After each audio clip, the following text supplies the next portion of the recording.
All right. So, guys, now at the beginning of this season, I thought there was potential for Spurs to challenge for top 4 in the league.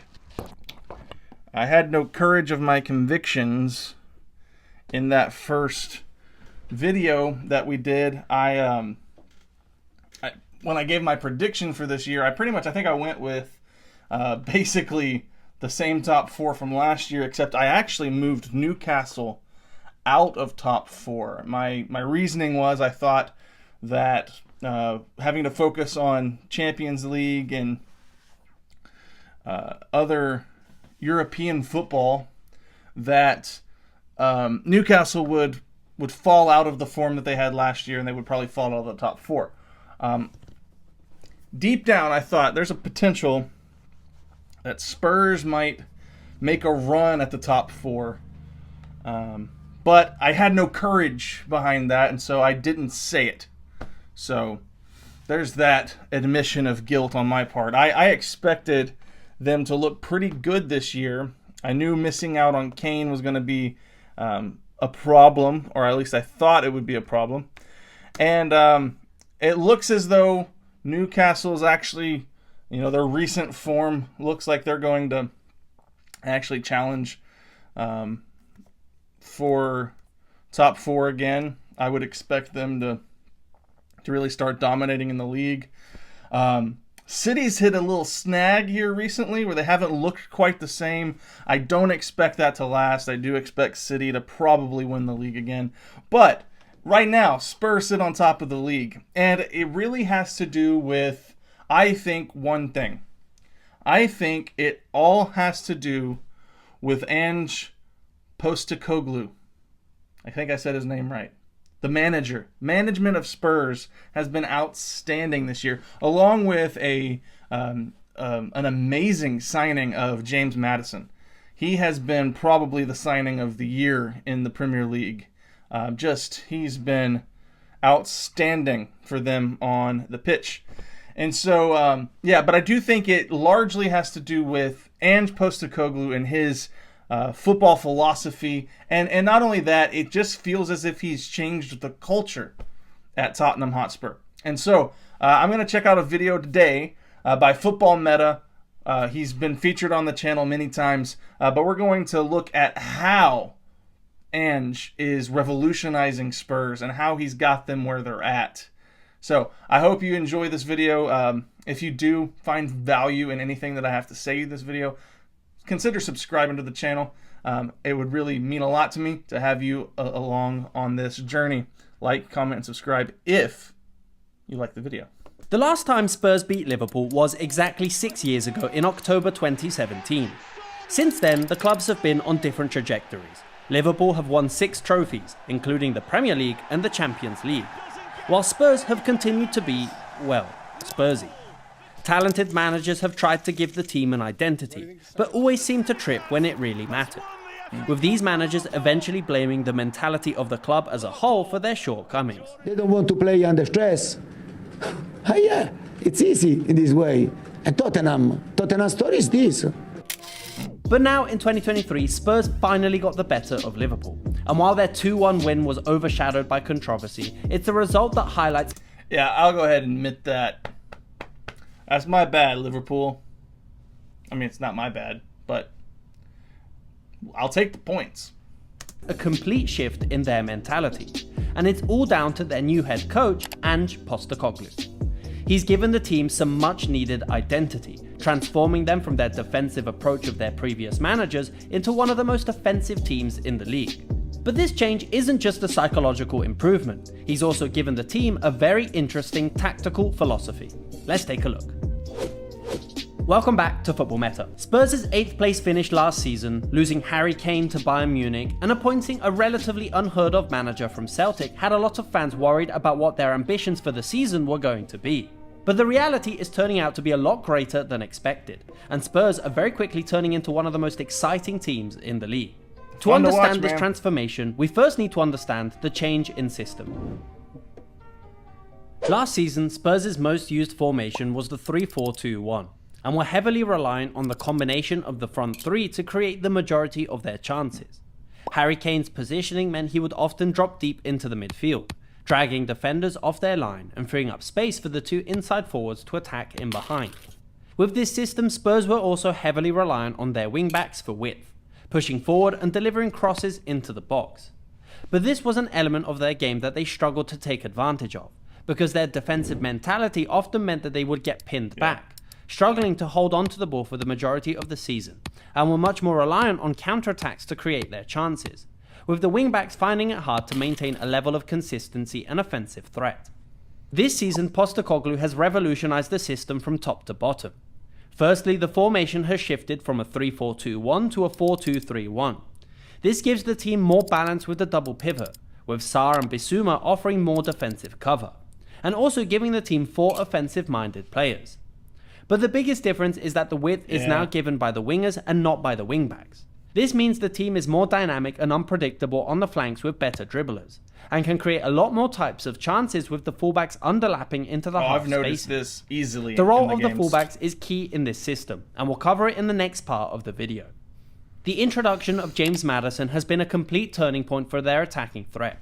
The constant link up with Son means they take it in turns to attack in behind or play through. Maddison and Son are starting to really gel together, in my opinion. I think that they're going to be a dynamic duo for Spurs for the remainder of the season. At first, at the beginning of the year, I thought Son was a little underwhelming.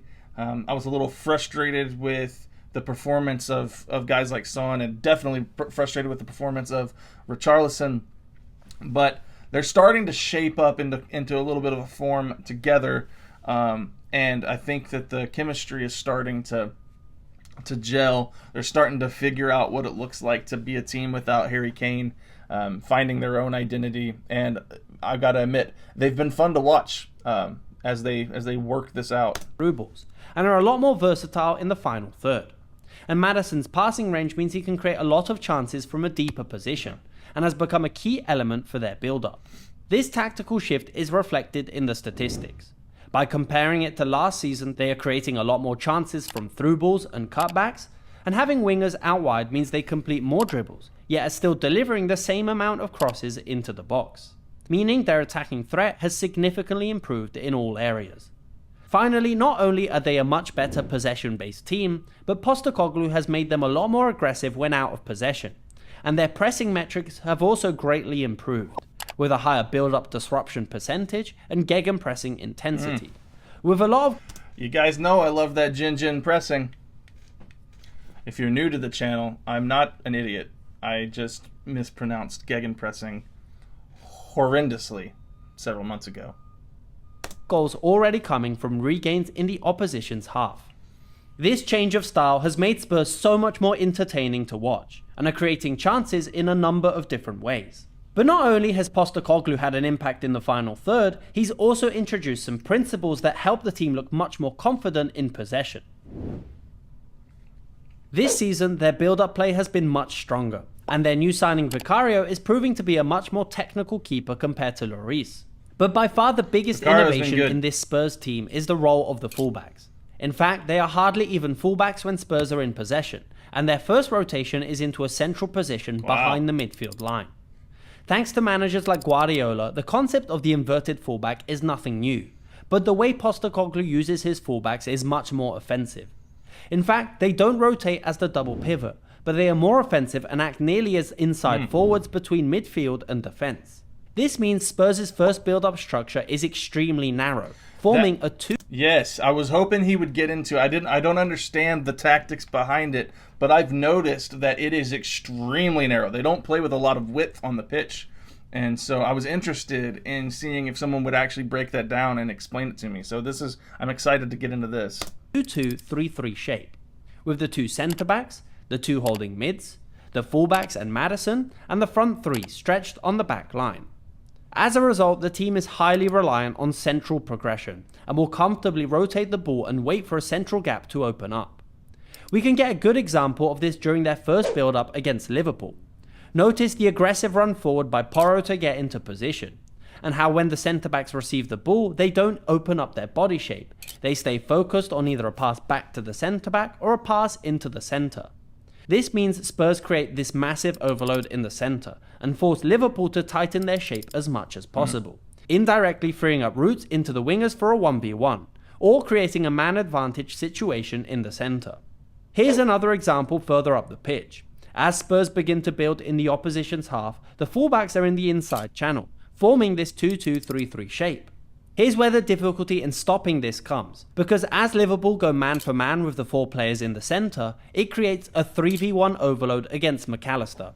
And if they are able to beat the press, then it gives Spurs a lot of space to attack forward and create a chance. Whenever they get out and they're running, the beauty of this system is that it can adjust depending on how the opposition press.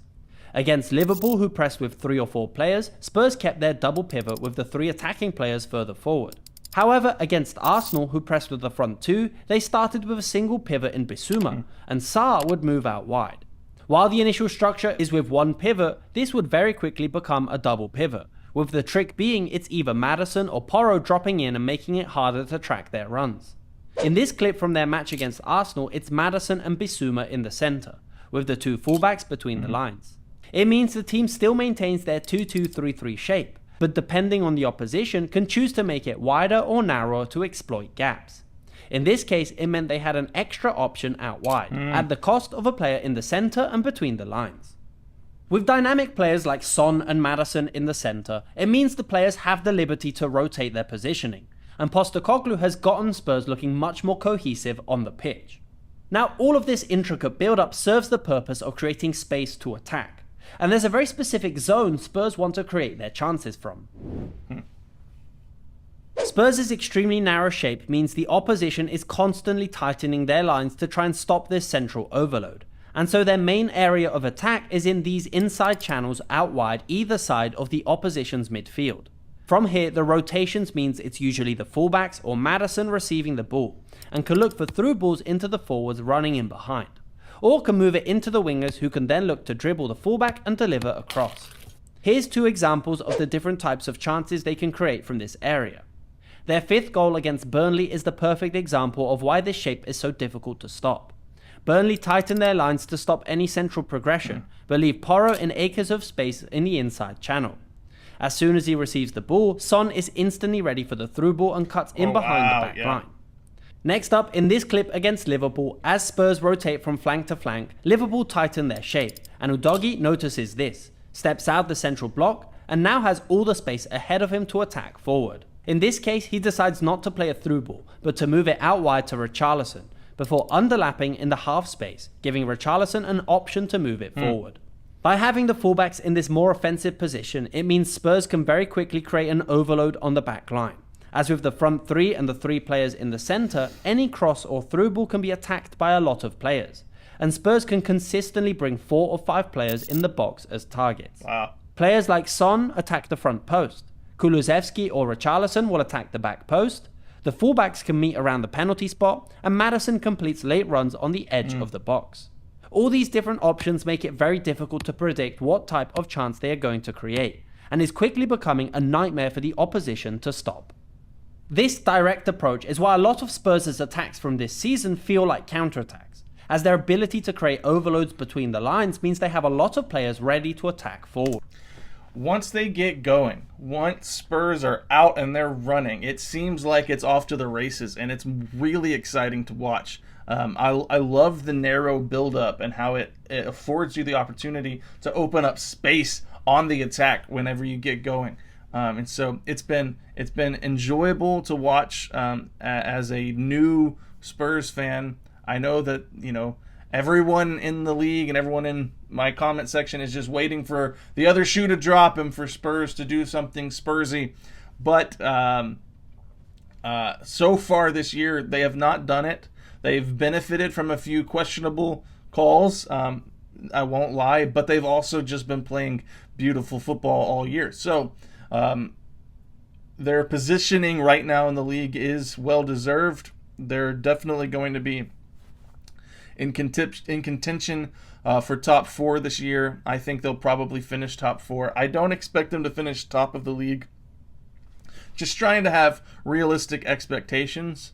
But it feels good to be on top of the league right now. So I'll say that much.